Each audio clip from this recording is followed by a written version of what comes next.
Russia بھی اس field میں بہت آگے ہے، اور اس طرح امریکہ بھی اس فیلڈ کے اندر بہت زیادہ آگے ہے. اور امریکہ کا تو یہ پلان ہے کہ 2024 تک انہوں نے مزید جو ہے وہاں پہ لوگ اتارنے ہیں مون کے اوپر، اور وہاں پہ سیٹلائٹ کے اوپر، اور اس جگہ پہ مزید اپنے لوگوں کو لے کے جانا ہے اسپیس کے اندر. اب ہم چلتے ہیں کہ ان کے کریو ممبرس کون سے تھے.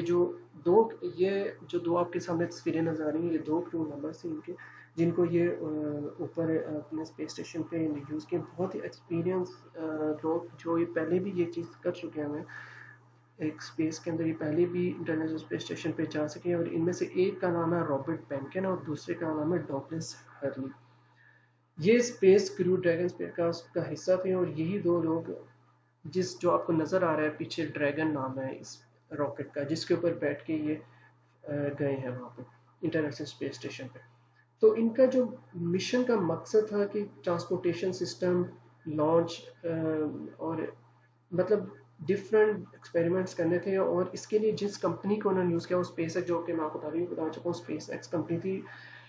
یہ وہ کمپنی جس نے ناسا کو transportation system, launch pad, rocket, spacecraft اور آپریشنل کیپیبلٹیز پرووائڈ کی اس مشن کے لیے. اور یہ پہلی دفعہ ایسا ہونے گیا ہے کہ ناسا کے اسٹرونٹس جو ہیں وہ ٹیسٹ کرنے جائیں گے اسپیس کرافٹ سسٹم کو کسی بھی آربٹ کے اندر. اس لیے اس مشن کی بہت زیادہ اہمیت تھی. ہمارے میڈیا پہ اس چیز کو اتنا ہائی لائٹ نہیں کیا گیا پاکستان میں. آپ کو پتہ ہی ہے کہ پاکستان ویسی سائنس اور ٹیکنالوجی میں بہت زیادہ لیگ کرتا ہے. ہم تو چاند چاند کہتے رہتے ہیں. تو امید کرتا ہوں کہ ہماری گورنمنٹ بھی اس طرف توجہ دے، اور یہ اسپیس کے اندر جتنی بھی کنٹریبیوشنز ہیں، کوئی پاکستان کی بھی اس میں کنٹریبیوشن ہو. پاکستان کی اسٹل نہ ہونے کے برابر کنٹریبیوشن ہے اسپیس مشن کے اندر، اسپیس ٹیکنالوجی کے اندر. ہاں ہم نے ایٹامک بم تو بنا لیا، لیکن اسٹل ہماری جو کنٹریبیوشن ہے وہ آپ لوگوں کے سامنے ابھی تک ہم کچھ بھی نہیں اس میدان میں کر سکے. یہ تو بہت ایکسپیرینس ان کے ممبرس تھے، اور یہ پہلے بھی فلائٹ لے کے جا چکے ہیں اس طرح کی اسپیس کے اندر، جن کو انہوں نے چوز کیا. ایک کا نام ہے بینکن اور ایک کا نام ہے ہارلے. تو ہم آگے چلتے ہیں. اس کے بعد ہم جاتے ہیں کہ ہماری کیا کنٹریبیوشن ہے. وہ ایک سوالیہ نشان ہے ہماری کنٹریبیوشن. ہم ابھی تک اسپیس کے اندر کوئی کنٹریبیوشن نہیں کر سکے. ہماری دو آئی تھنک ایک ادارہ اسپارکو اس کا نام ہے، اور ایک ہماری ادھر اسلام آباد میں ایک یونیورسٹی بھی ہے، international institute of space technology. I think وہ اسپیس ٹیکنالوجی بھی یونیورسٹی بھی، وہ بھی الیکٹریکل انجینئرنگ، میکینیکل انجینئرنگ اور اس طرح کی فیلڈز میں اپنی انجینئرنگ ڈگری کروا رہی ہے. ٹھیک ہے، آئی تھنک اس کو چاہیے کہ اسپیس کی دنیا میں جو ڈگریز ہیں اور جو پروگرامس ہیں ان کو فالو کریں، rather than electrical, mechanical, chemical, civil, اس طرح کی وہ فیلڈوں میں ڈگری کروا رہی ہے. ایک بہت بڑا سوال نشان ہے ہماری گورنمنٹ کے لیے کہ ان کی کیا کنٹریبیوشن ہے اسپیس کے اندر. It's nothing I think. So ہماری گورنمنٹ کو چاہیے کہ اس بارے میں اسٹیپس لے اور لوگوں کو کچھ بتائے، کچھ عام لوگوں کو بھی اویئرنیس دے کہ امریکہ کہاں سے کہاں پہنچ گیا ہے. ناسا اس کی جو ایک آرگنائزیشن ہے، باقاعدہ اس کو گورنمنٹ کی طرف سے فنڈ ملتے ہیں اس کام کے لیے، جبکہ ہمارے نہ ہونے کے برابر ہے. یہاں پہ فنڈز گورنمنٹ کو جو دیتی ہے اسپارکو کو یا انسٹیٹیوٹ آف اسپیس ٹیکنالوجی کو، ٹھیک ہے، اور ہماری بھی اس میں کوئی کنٹریبیوشن ہونی چاہیے. اگر ہم ہسٹری کے اوپر نظر ڈالیں، پاکستان کی اسپیس ہسٹری کیا ہے، پاکستان کی اسپیس ہسٹری کے اوپر نظر ڈالیں تو یہ ہماری اسپیس ہسٹری آپ لوگوں کے سامنے ہے کہ ہمارے پلانٹس کی لوکیشن کراچی میں ایک ہے اسپارکو کا پلانٹ، اس طرح سندھ میں کافی زیادہ 2-3 انسٹرومنٹل لیبارٹریز ہیں، اسلام آباد میں ہے اسپیس ٹیکنالوجی کا انسٹیٹیوٹ، لاہور میں satellite research and development centre, Rawat میں پھر سیٹلائٹ گراؤنڈ اسٹیشن ہے ہمارے. تو لاہور میں اسی طرح پاک سیٹ گراؤنڈ کنٹرول اسٹیشن ہے، کراچی میں بھی ہیں. یہ سارے ہمارے پاس انفراسٹرکچر ہے، لیکن مزید اس میں انویسٹمنٹ کی ضرورت ہے. ہمارے کافی اس کے اوپر اگر ان یہ جو جتنے بھی اسپیس اسٹیشن ہیں جن میں گورنمنٹ کا پیسہ لگا ہوا ہے، عوام کا پیسہ لگا ہوا ہے، اگر یہاں سے کوئی آؤٹ کم یا کوئی پروڈکٹیو چیز نہیں ہوتی تو ہمارا یہ پیسہ ایک طرح کا ضائع ہی جا رہا ہے. یا تو ان چیزوں کو بند کر دیا جائے، ٹھیک ہے، اور اگر چلانا ہے تو صحیح طریقے سے چلایا جائے تاکہ کوئی پروڈکٹیو اپروچ ہو، کوئی آؤٹ کم نکلے، کوئی ہماری بھی پاکستان کی بھی اسپیس کے اندر کنٹریبیوشن ہو.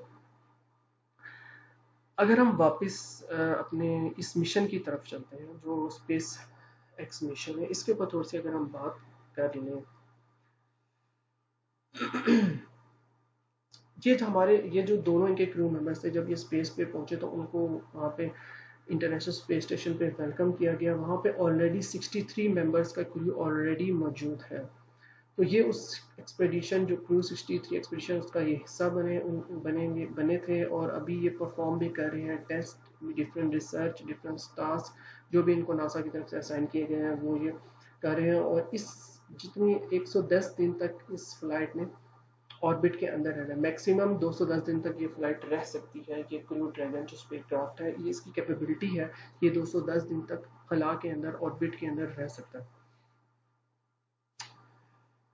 مین جو فیوچر کے اندر ڈیمو 2 مشن جو ہے، ایک فیوچر میں ان کا مشن آ رہا ہے جو ناسا کے کمرشل کرو کا ہوگا، اور یہ ایسا مشن ہوگا جس سے ایک سرٹیفکیشن اور ریگولر کوپریشن ہوگا کرو ڈریگن کا، جو ناسا کو انیبل کرے گا کہ وہ کنٹینیو کر سکے اپنی ریسرچ اور technology investigation in the space on board the station, right.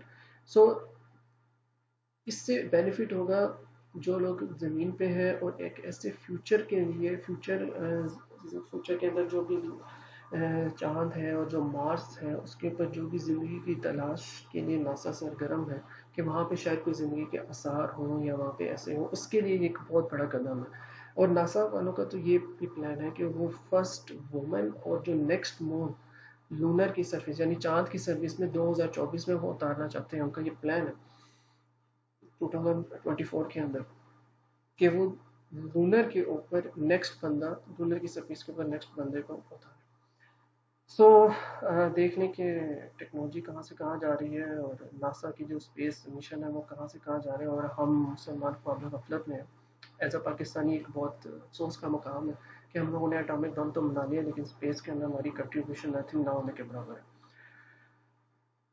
چلے خیر، یہ باتیں تو چلتی رہیں گی. امید کرتا ہوں آپ کو ہماری ویڈیو اچھی لگی ہوگی، اور اس ویڈیو کے اختتام پہ آپ لوگوں سے وہی درخواست ہے، ریکویسٹ ہے کہ ہمارے چینل کو ضرور سبسکرائب کریں، اور سبسکرائب کرنے کے بعد بیل آئیکن کے اوپر ضرور ہٹ کریں اس بٹن کو، تاکہ ہماری آئندہ ویڈیو کا نوٹیفیکیشن آپ لوگوں کو ملتا رہے. Thank you so much and take care. Allah حافظ.